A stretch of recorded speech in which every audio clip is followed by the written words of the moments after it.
Hello guys, इस video में हम बात करेंगे जिब्रेलिन के बारे में। पीजीआर हॉर्मोन्स की बात हम कर रहे थे, प्लांट ग्रोथ रेगुलेटर्स, और जिब्रेलिन जो है वो सेकंड हार्मोन है जो हमें पढ़ना है आज इस वीडियो के अंदर।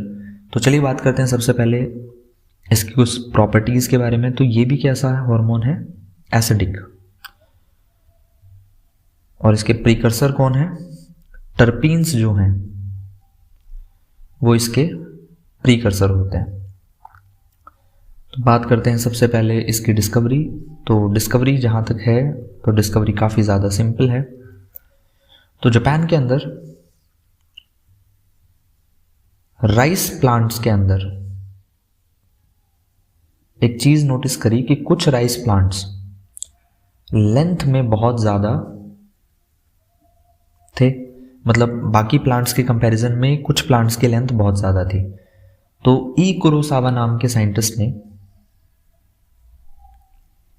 इन प्लांट्स को जब नोटिस करा, तो मान लो राइस प्लांट ये, तो इन प्लांट्स के अराउंड इसको एक फंगस देखने को मिली। फंगस का नाम है जिब्रेला फ्यूजिकुराई। तो ये जो जिब्रेला फ्यूजिकुराई है ये क्या करती थी? केमिकल सिक्रीट करती थी। केमिकल का नेचर कैसा था? एसिडिक। और इस केमिकल को अगर अदर प्लांट्स पे भी डालोगे तो उनकी भी स्टेम इलोंगेट हो जाती थी, बड़ी हो जाती थी, इलोंगेशन देखने को मिल जाता था।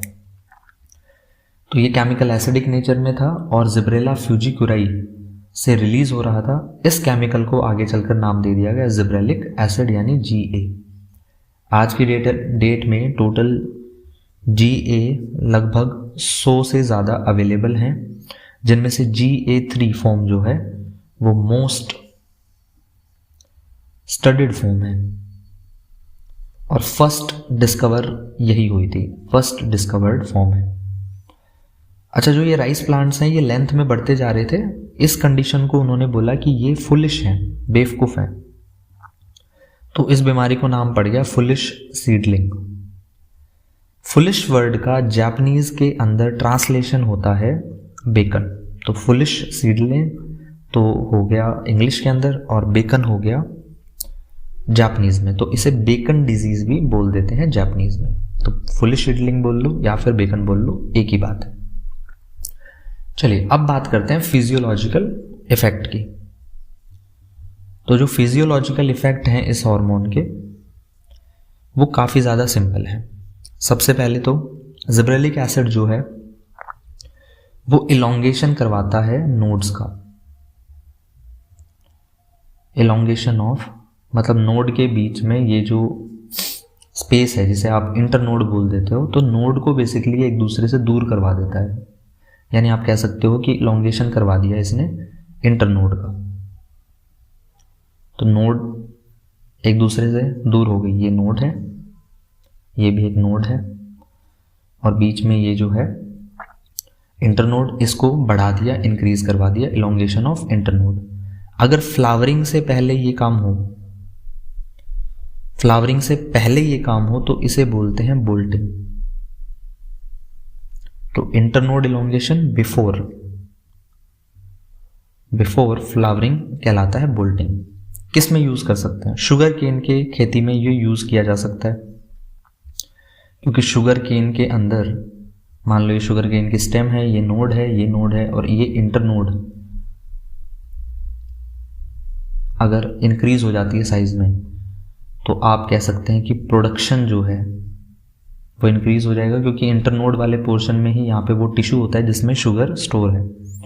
तो प्रोडक्शन एनसीईआरटी कहती है कि 20 टन तक इंक्रीज हो सकता है। इसके अलावा फ्रूट्स में शेप एंड साइज को इंक्रीज करवाने के लिए भी जिब्रेलिक एसिड का यूज किया जाता है। एग्जाम्पल भाई, ग्रेप्स की अगर हम बात करेंगे तो ग्रेप्स में स्टॉक का साइज इंक्रीज हो जाएगा, जिसकी वजह से एक्सेस बड़ी हो जाएगी, उसके ऊपर आने वाले ग्रेप्स की संख्या बड़ी हो जाएगी, तो ग्रेप्स का प्रोडक्शन बढ़ जाएगा। एप्पल के केस में एप्पल का जो साइज है इंक्रीज हो जाएगा, शेप जो है वो बेटर हो जाएगी, तो प्रोडक्शन में इंक्रीज हो जाएगा।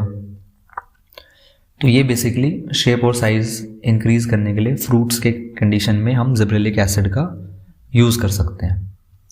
एक सिंपल सी प्रोसेस होती है जिसमें कोई एक सीड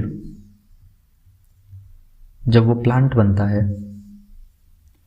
और प्लांट के बाद में वो मैच्योर प्लांट बनता है। मैच्योर प्लांट कब बोलोगे? जब उसके ऊपर रिप्रोडक्टिव पार्ट प्रेजेंट हो। तो यहां से लेकर यहां तक का समय कहलाता है जुवेनाइल फेज, या फिर आप बोल सकते हो कि मैच्योर होने में जितना टाइम लग रहा है, यानी मैच्योरिटी पीरियड। जिब्रेलिक एसिड इस मैच्योरिटी पीरियड को छोटा कर देता है, यानी शॉर्ट कर देता है। एनसीईआरटी ने वर्ड यूज कर रखा है हैसेंस, शॉर्ट कर देना या फिर हैसन कर देना। तो इससे क्या होगा? रिप्रोडक्टिव पार्ट जल्दी आएंगे, रिप्रोडक्टिव पार्ट जल्दी आएंगे तो रिप्रोडक्शन जल्दी होगा, तो अर्ली सीड प्रोडक्शन आपको देखने को मिलेगा, क्योंकि मैच्योरिटी पीरियड क्या हो गया है? काफी ज्यादा छोटा हो गया। फोर्थ, मैं दो फंक्शंस को मिलाकर बता रहा हूं क्योंकि ये दोनों ही एक दूसरे से रिलेटेड रहते हैं। एक तो है माल्टिंग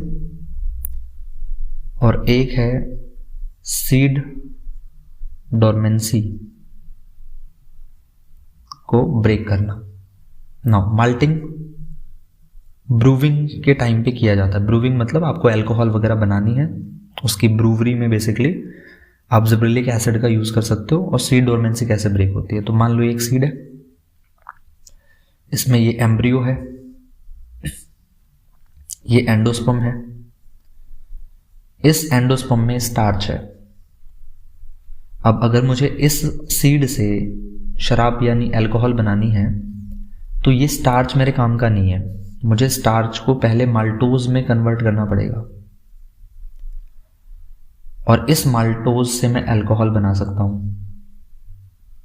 या फिर यही माल्टोज एम्ब्रियो खा सकता है। अगर एम्ब्रियो ने ये माल्टोज खाई तो ये जर्मिनेट कर जाएगा, यानी सीड डोरमेंसी क्या हो जाएगी? ब्रेक हो जाएगी। लेकिन अगर इसी माल्टोज से मैंने अल्कोहल बना दिया तो ये माल्टिंग की प्रोसेस कहलाएगी। अब स्टार्च को माल्टोज में चेंज करने के लिए चाहिए होता है अल्फा अमाइलेज। बच्चे ये जो अल्फा अमाइलेज है इसका प्रोडक्शन जो है जिब्रेलिक एसिड बढ़ा देता है। तो यहाँ पे जिब्रेलिक एसिड आएगा, अल्फा अमाइलेज बनवाएगा और अल्फा अमाइलेज की वजह से स्टार्च माल्टोज में चेंज हो जाएगा। अब या तो अल्कोहल बना लो या फिर एम्ब्रियो को अगर खाना मिल जाएगा तो वो जर्मिनेट करना यानी ग्रोथ करना शुरू कर देगा। तो सीड डोरमेंसी को ब्रेक कर दिया, हम सीड को जर्मिनेट करवा सकते हैं, जर्मिनेशन, और साथ में अल्कोहल भी बना सकते हैं यानी माल्टिंग। ओके, तो इस तरीके से ये माल्टिंग और सीड डोरमेंसी को ब्रेक करके यानी दोनों फंक्शन जो है वो एक साथ काम में आते हैं। नेक्स्ट फंक्शन देखते हैं हम फटाफट इसका। नेक्स्ट फंक्शन इसका ये है कि ये सेनेसेंस को डिले करता है, डिले सेनेसेंस। अब ये जो पॉइंट है ये भी बहुत ज़्यादा इंपॉर्टेंट है। सेनेसेंस को डिले करने का क्या मतलब है? जो बुढ़ापा होता है किसी भी पार्ट का, या ऐसे समझ लो कि फ्रूट को राइप नहीं होने देता। इससे फायदा क्या है? जो फ्रूट है वो लॉन्गर टाइम तक स्टे ऑन प्लांट। अब प्लांट पे अगर फ्रूट लॉन्गर टाइम तक रहेगा तो फायदा क्या है? फायदा ये है कि जितने भी सीजनल फ्रूट्स होते हैं जो एक सीजन में पक जाते हैं फिर उन्हें बेच के आना पड़ता है, वो ज्यादा समय तक रहेंगे तो वो बिना सीजन के भी अवेलेबल हो सकेंगे मार्केट में। मान लो कि एप्पल है, आजकल आप देखते होंगे कि एप्पल समर में भी मिल जाते हैं आपको, जबकि एक वो विंटर में आने वाला फ्रूट है। अगर मैं एप्पल को ट्रीट करता हूं जिब्रेलिक एसिड से तो विंटर निकलने के बाद तक भी उसकी राइपनिंग नहीं होगी और समर आने पर आप उसकी राइपनिंग देखोगे और उसको समर में भी बेच पाओगे। इससे एक तो ओवरऑल जो सप्लाई है वो लिमिटेड रहती है थ्रू आउट टाइम, और हर टाइम डिमांड की वजह से इस एप्पल का प्राइस आपको ज़्यादा देना पड़ेगा। तो फार्मर्स के केस में ये काफ़ी ज़्यादा यूज़फुल हो जाता है। अगर वो फसल एक साथ सारी नहीं बेचना चाहते तो जिब्रेलिक एसिड से ट्रीट कर कर, देखो अगर जिब्रेलिक एसिड से ट्रीट नहीं करेंगे तो ये एप्पल राइप होकर खुद ब खुद गिर जाएगा, तो भी जो किसान है उसको बेच के तो आना ही पड़ेगा। तो ये राइपनिंग की प्रोसेस है या जो सेनेसेंस है ये डिले हो जाती है। ओके, तो इस तरीके से फार्मर्स की ये हेल्प करता है। इसमें हमने ऑलमोस्ट सारे के सारी कंडीशंस जो हैं वो पढ़ ली हैं जिब्रेलिक एसिड की, जो जो इम्पॉर्टेंट हैं। एक बात याद रखना, जिब्रेलिक एसिड एंटागोनिस्ट होता है टू एब्सिसिक एसिड, जो कि हम नेक्स्ट कुछ वीडियोस में पढ़ेंगे। ओके, एक और फंक्शन जो आप याद रख सकते हैं कि ये मेलनेस को बढ़ाता है, यानी मेल फ्लावर्स के नंबर को इंक्रीज करता है। हालांकि सिर्फ यही याद रखना है कि मेलनेस का इसका इफेक्ट ज़्यादा होता है। ओके, और हाइड्रोलाइजिंग एंजाइम वगैरह तो ये सिक्रीट करवाता है, जैसे अल्फा माइलेज हो गया, लाइपेज हो गया या प्रोटीएजेस हो गया। तो इस वीडियो में इतना ही। नेक्स्ट वीडियो में हम बात करेंगे साइटोकाइनिन के बारे में। Thank you so much.